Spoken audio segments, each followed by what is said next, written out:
Hello everyone, this is Jimmy and welcome to episode 18 of Project Ozone 3. I'm excited because after spending a whole episode working on it, we have printed circuit boards. So let's see where that leads us. Now that we have the printed circuit board, we can make the assembly unit. So it's a multi-block consisting of a controller and a bunch of other things. So you absolutely need a controller, a platform, and two I/O units, and then it's up to you whether you want a drill, a laser, or both. But let's do both because I think that gives us the most, features. All right, so I've set this up once on camera before in another series, but to do so, you need a assembly platform, and as I said, the two I/O units. So when you place the I/O units, they first both start out like with this red color. That's output. If you hit them with a wrench, I believe, one of them, will turn green. Or sorry, that's totally blue, which is input.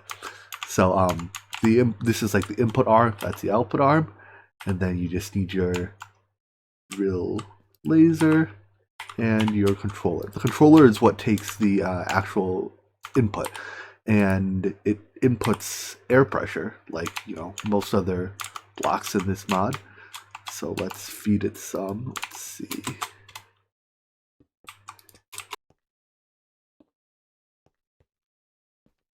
And when you right click the controller, you can put the program, which we got from our Amidron tablet, into here. And now it's ready to go. So all we need are some inventories for it to push and pull items from, and we can craft with it now. So let's see what we can make.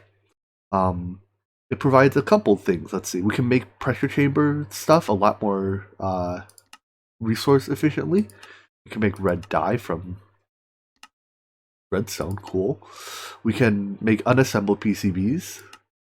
And here's the important bits. We can make advanced pressure tubes. I think we can make that directly from, blocks of compressed iron.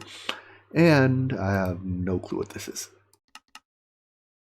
Oh, it's for like their hacking minigame. We'll not deal with that.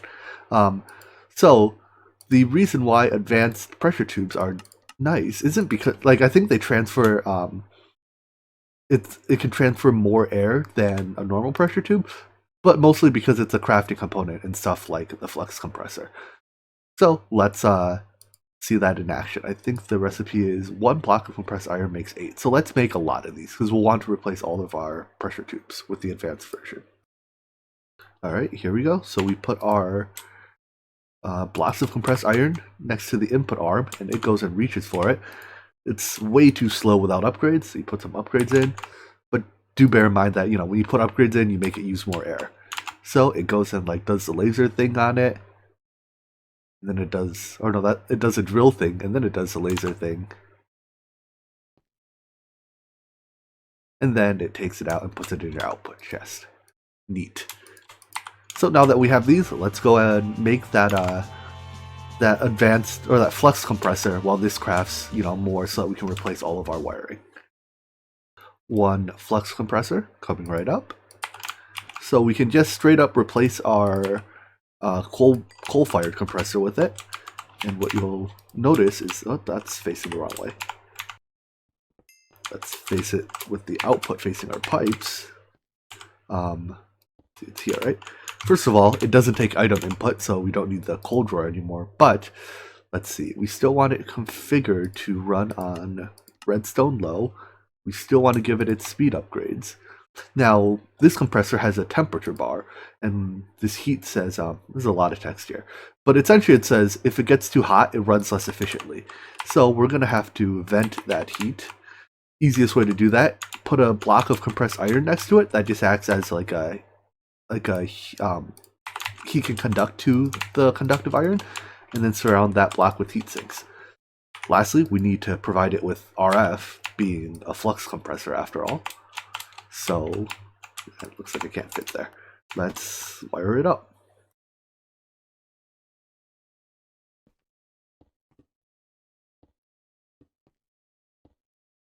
Man, it's laggy when I look at that side of the base.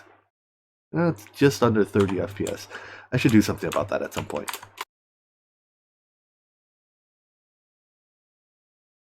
Anyways, now that it's hooked up, we should see that it is running. It is staying nice and cool, 29 Celsius. That's cool enough to put your hands on. Anyways, yeah, and now it is producing air. It's also using 800 RF take while it's running, which is quite reasonable. Um, it just means that we now no longer have to, periodically run up here and restock it with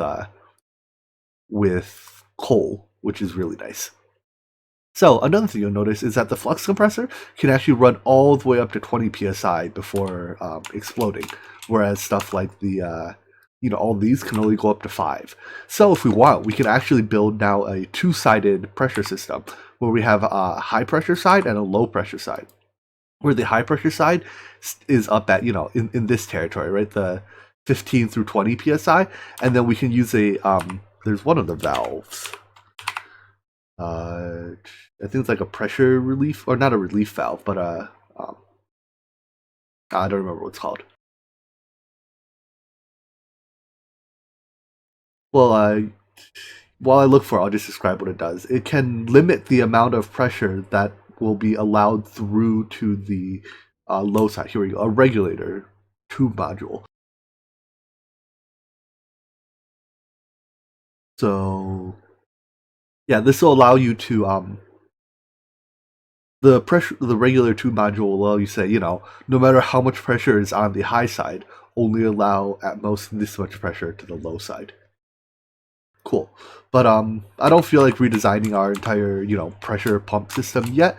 But in, later, if it turns out that we need a lot more air, having high side pressure storage means that you can effectively store a lot more air. All right. So now that this is done, let's see what we want to tackle next. Honestly, I think we're basically done with Pneumaticraft for now. There's a couple quests we can do, but I don't, really care for just completing the quests. I think the big thing that having Pneumaticraft, especially these transistors and capacitors out of the way are done for, is that now we can access, let's see, where is it? RF tools, and is it in this tab? Yeah, stuff like the, oh, this doesn't need it. Hold on, let me figure out where we're going. So looking at our options, I think there are two routes where we can go down from here. First is to work our way directly towards the ME controller. That involves doing some mechanism, and surprisingly, the crystal cluster, which is like the blood magic top tier capstone, is pure astral sorcery. So we have to do blood magic, astral sorcery, and the inscriber presses also come from astral sorcery. So, I mean, we have to do mechanism and astral sorcery to do that. Or, I think what's more interesting is we can go down the farming route.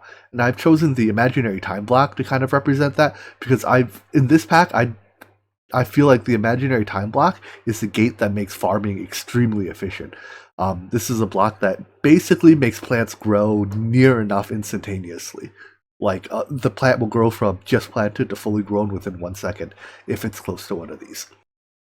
So I took a look through this recipe. This recipe is a little rough, but I think we can, everything here we can make. The hardest part might even be the crafting table we make it in. But yeah, I'm thinking let's head our way towards farming and thus mystical agriculture. Now, if you remember, the mystical agriculture essences, though, have very nasty crafting recipes. They take a lot of these landcraft ingots to make. In fact, you need as many Friscon ingots as you need Infernium essence, or Inferium essence, just to get started. So we're going to need a way to farm this in bulk. And people have told me in the comments that the best way to do it is to get it to, at least for now, is to get it to drop from the mob that's called I think Big Brother, who spawns in Landia, which is a landcraft dimension. So I think it's a boss mob, so we can't just soul violet and make a spawner of it. We have to defer to a mod called Woot, which is, how do I describe it? It's a mob farming mod, but it does so without actually spawning and killing mobs. It abstracts that process away. So what you do is you build this fancy looking multi-block, and let's start with the guide. You end up building this multi-block that basically it pretends to spawn the mob and just directly generates the loot for you. So yeah, if you need if you want more information about it, feel free to read through the book. But the main thing is that it is a lot more performance. It's kinder on your performance than actually building a bunch of mob farms. Cool. So let's get started. All right. The first thing you need is a hammer. Yet another hammer.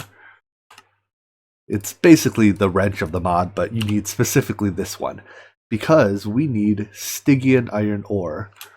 For now, we don't have an efficient way of making it. All we can do is craft it using the hammer. So let's use the iron ore chunks that we have infinite of, and give me a stack, maybe 2 stacks for now. So we start by smelting this down.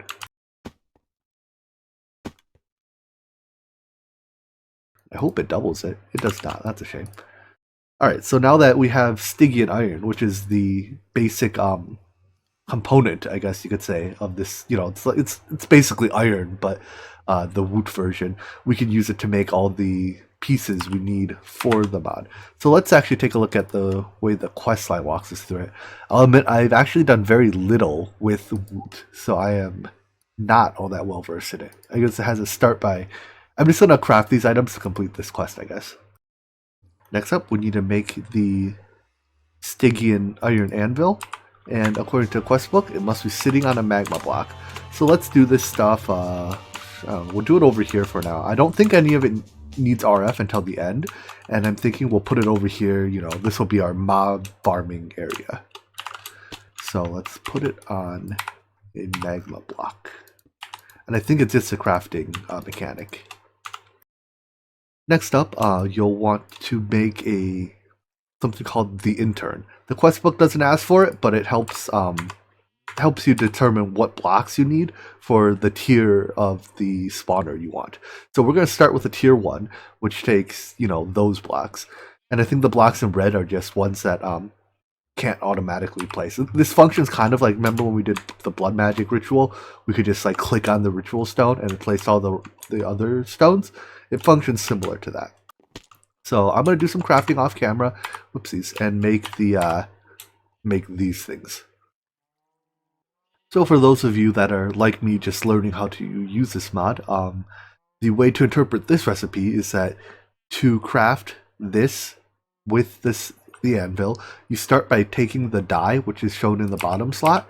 You right click that on the anvil, which makes it just show up there, and then you throw the ingot on, and then you right click with the hammer once.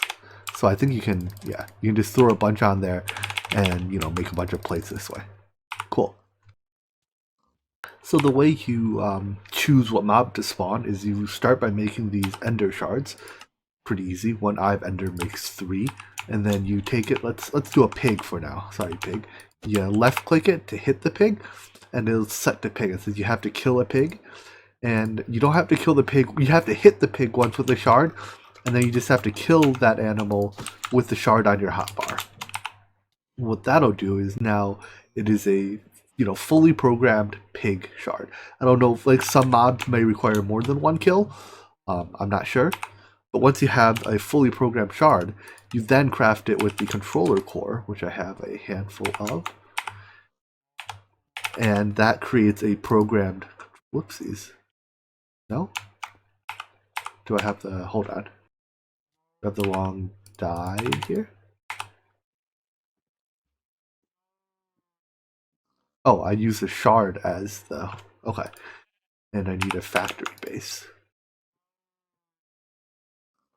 Alright, hang in there.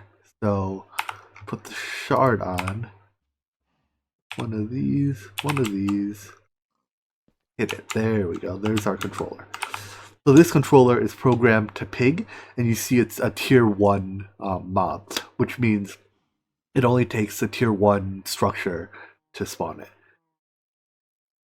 So the factory layout block can help you visualize the size of your Woot factory or farm, depending on its tier. So this is tier 1, and each time you right click it, it goes up, and this is the size of a tier 4.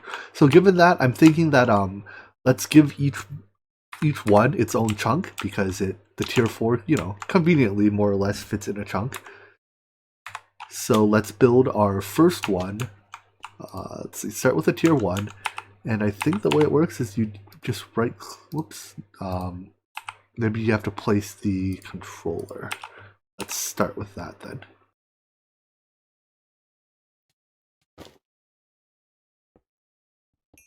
And then you just right click that with the intern.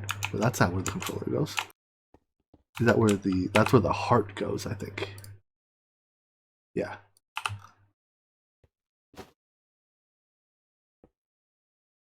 Clicking is hard. I don't know if it's sensitive to sidedness, but I'm going to assume it is. And yep, each time I click, it places a block. Cool. And then when it's done with all that, we still have to fill in the last couple. Let's see. So we need to put our controller here. Still have to tell which are the ghost blocks and which are real blocks. And I still have left over the IO blocks. Can I put them anywhere? Let me read the documentation on that. I'm a big fan of mods that document their multi-blocks well. So it says the factory is composed of 2 parts, and the main part is what we've just built here, and the remote part is located at most 10 blocks directly beneath the heart, consisting of a column of 3 blocks: the exporter on the bottom, the importer in the middle, and a power cell on the top. So let's my start recording key sometimes takes my jetpack off, so I'm glad we checked that before I jumped off the edge. So I think our heart is directly beneath that block, which means our thing goes here. So it said, I forget, was it importer or exporter on bottom? Exporter on bottom, all right. So exporter, importer, power cell. And then when we go right click this, hey, we have a valid tier 1 factory. Cool. So let's give it power, and let's see if we can make it run. Cool. So we're providing it power wirelessly through our power cells. I love power cells. They're the best. So that just connects directly to the the Woot power cell, which is the input. And then I read that the factory exporter is where the loot comes out of, and you just have to put any inventory next to it. And I believe it produces fluid too, in the form of like EXP or something. So let's grab a fluid tank. So it puts items in adjacent, item inventories, fluids in adjacent fluid inventories. It doesn't seem to connect to item transport, so you don't have to use any of that. All right, so all we have to do then is turn this on. So right now, when you click the factory heart, it doesn't do anything. It has a redstone a redstone signal turns it on, or it off. Sorry. So it's inverted, kind of like the blood magic rituals. Oh, is it still not on? Hold on. There we go. Okay, you have to right click it with the right hand, or with your with an empty hand, to get the UI, and then it tells you what it's doing. Right now we have it configured to spawn pigs.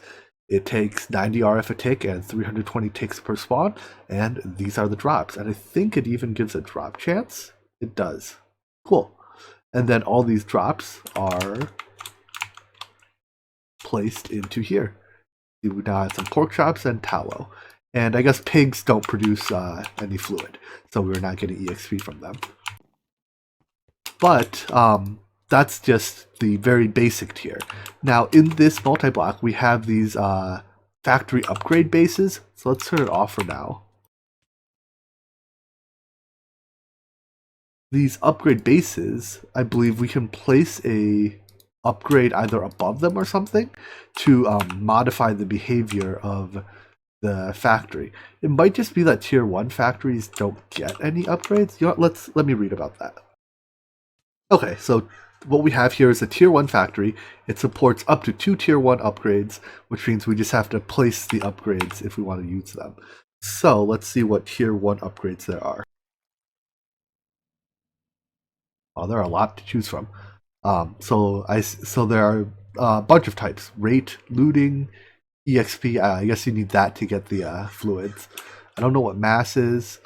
Decapitate presumably gets you heads. Efficiency presumably makes it faster.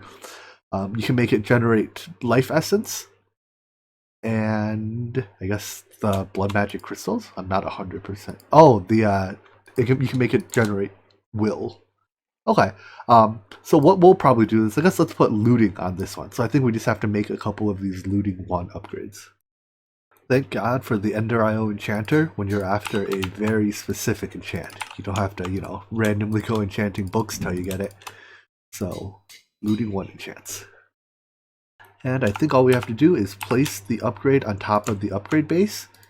And now when we click here, turn you back on, we get a higher drop rate on these, maybe? I'm not sure that did anything. Let's let this cycle finish. It definitely increased the RF cost, so I'm pretty sure it's working. Although I'm not quite sure how to tell. Anyways, so I guess this is, now that I understand how to use the basics of Woot, we can see where we want to go from here. So the first thing I want to make more of, or the first mob I want to spawn rather, is, let's see, the upgrade base. I notice uses these poison glands from the Erebus, and I don't have many of them left. I think they dropped from one of like the bugs there, and I just happened to kill a handful of them while I was doing other things in the Erebus. So let's grab one of our Ender shards and figure out what bug it is in the Erebus that drops those, and go and make a farm of it. Alright, I think these scorpions here are at least some of the creatures that drop the poison glands. So you hit it with your thing, and then you kill them. And let's see what tier it is. Oopsies, what's hitting me? There's so many little critters in here. Well, I'm still getting hit by something. There we go. Alright, so does it say what tier it is, or do I have to... I think I have to turn it into a controller before it'll show me the tier. So let's go and do that. And it's tier 1. Cool. So all we have to do, whoops, we have to light this up. And we'll do it later. All we have to do to go about replacing what mob we're spawning. So right now, if we check we're still spawning pigs, is replace that factory controller block. What is it? With the new factory controller. And the multi-block forms again. And now we're spawning, what, still pigs? Did I use the wrong one? Huh. 1 second. There we go. Now we're spawning scorpions. And it looks like it takes a little bit more power. And they do drop poison glands. I wonder, what are these tier 2 shards for? What are they needed in the tier 2 multi-block?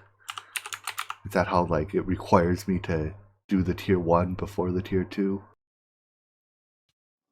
Yeah, okay, it is part of the tier 2 multi-block. Rest in pieces, nipple twister. Anyways, so the next thing to do, naturally, would be to expand our factory from tier 1 to tier 2. So if we take the intern, right, by shift right-clicking it in the air, you can set its tier. So tier 2 requires those blocks. And if you look carefully, it's actually a strict superset of the tier 1 blocks. What that means is that every block that's used in tier 1 is used in tier 2. So if we come down to our thing down here, our layout, and set it to tier 2, you can see that all the tier 1 blocks stay where they are. All it does is add new blocks around it, and yeah, so with that, it makes it very easy to grow the factory. You just have to add new stuff to it. So looking at these blocks, we have to add those factory blades casings and some upgrade bases and tier 1 and tier 2 caps. Cool, that shouldn't be too difficult. I think I have all the blocks we need to upgrade, so let's try doing it. I think all we have to do is turn off the factory. Well, I don't even know if that's required. And then start clicking the heart with the intern again, set at tier 2. You'll see the blocks slowly popping into place. And I think I just saw the multi-block form. Yep, now it's a found valid tier 2 factory. So a tier 2 factory, I expect, can still do tier 1 mobs. And in fact, I guess it appears like it has no bonus to doing tier 1 mobs. Where it takes the same amount of power, same amount of time. I guess it has the advantage of it will produce tier 3 shards. But besides that, maybe the drops are different, but at a glance it doesn't look different. Now, one difference though is that it has another upgrade base. So now we can use tier 2 upgrades and we have room for up to 4 of them. But we need lighting on this as well.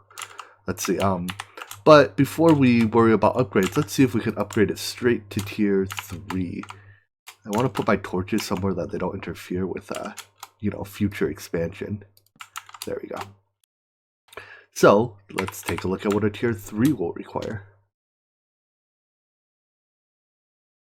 All right, let's it's mostly at each tier there's a new tier of casing. So tier 3 casings are ender casings, and then we need the tier 3 caps. So let's see if we can make those. Each tier of casing seems to also have 2 recipes.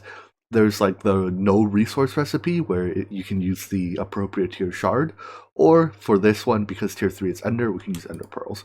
So let's just do that. And how many do we need? 60.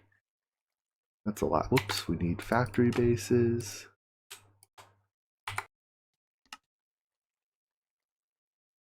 That's whatever. And we already have the upgrade bases, tier 1 and tier, so we need 5 tier 3 caps.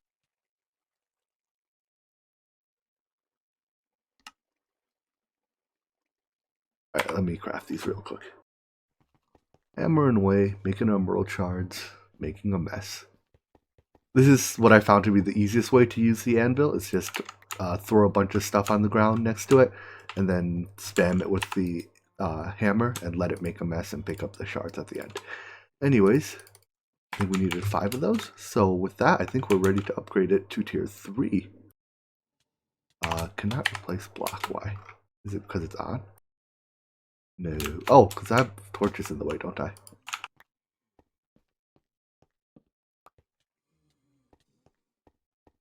Be gone, torches.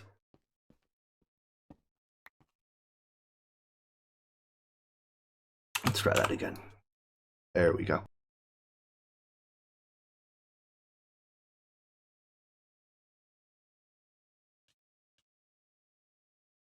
It takes a while to place all these blocks.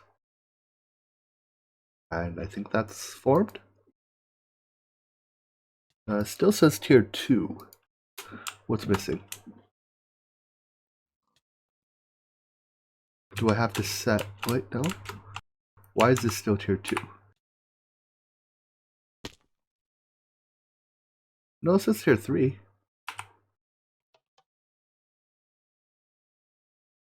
What's the problem here?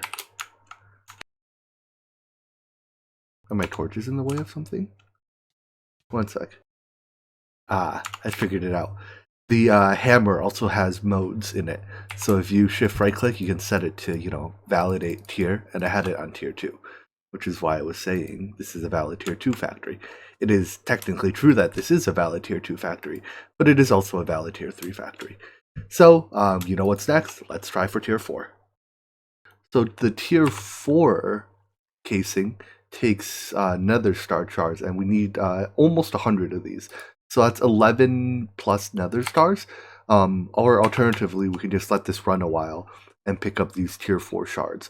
So I'm thinking, how about we're nearing the end of this episode anyways, so let's let this run, between now and next episode, and I'll just let it collect, the 100-ish tier 4 shards that we need, so that we can build this without using nether stars, because right now we don't have an infinite supply of them.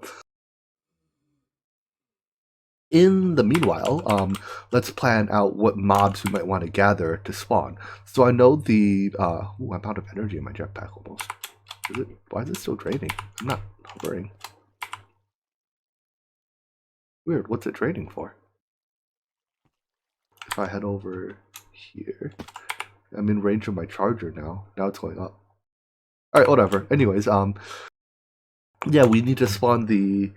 I guess we'll need to do Withers for more Nether Stars, and the Big Brother boss from Landcraft, so that we can get the mystical agriculture ingots. If there are other mobs that you think are very important to spawn in the Woot farm, do let me know. I'm actually unsure, which mobs we'll want to do. Obviously, if I find myself at a shortage for, say, blaze rods in the future, we can do blazes or something.